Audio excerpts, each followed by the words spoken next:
Because he had rested on the Sabbath day, God blessed the seventh day and sanctified it, set it apart to a holy use. He gave it to Adam as a day of rest.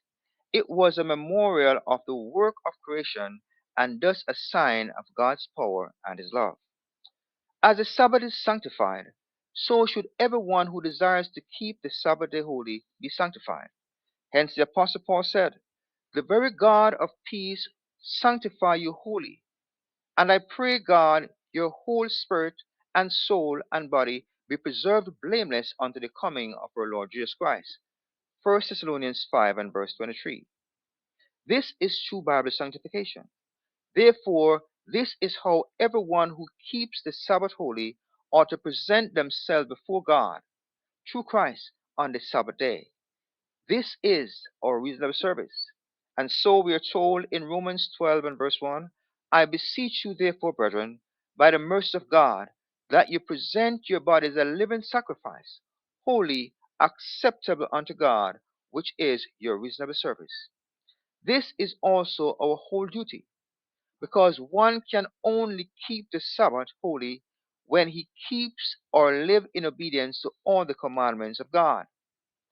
Let us hear the conclusion of the whole matter, says the wise man Solomon. "Fear God and keep his commandments, for this is the whole duty of man." Ecclesiastes 12 and verse 13.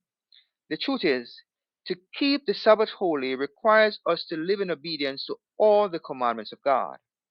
Thus, living in the violation of any of the other commandments of God on the Sabbath day makes it impossible for one to keep that Sabbath day holy. And so we are told in Isaiah 58 verses 13 and 14, "If thou turn away thy foot from the Sabbath, from doing thy pleasure on my holy day, and call the Sabbath a delight, the holy of the Lord honorable, and shalt honor him, not doing thine own ways, nor finding thine own pleasure, or speaking thine own words, then shalt thou delight thyself in the Lord, and I will cause thee to ride upon the high places of the earth, and feed thee with the heritage of Jacob thy father, for the mouth of the Lord hath spoken it."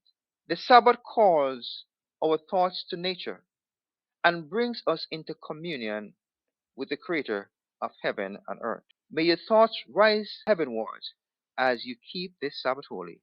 Have yourself a blessed Sabbath. God bless you and your loved ones.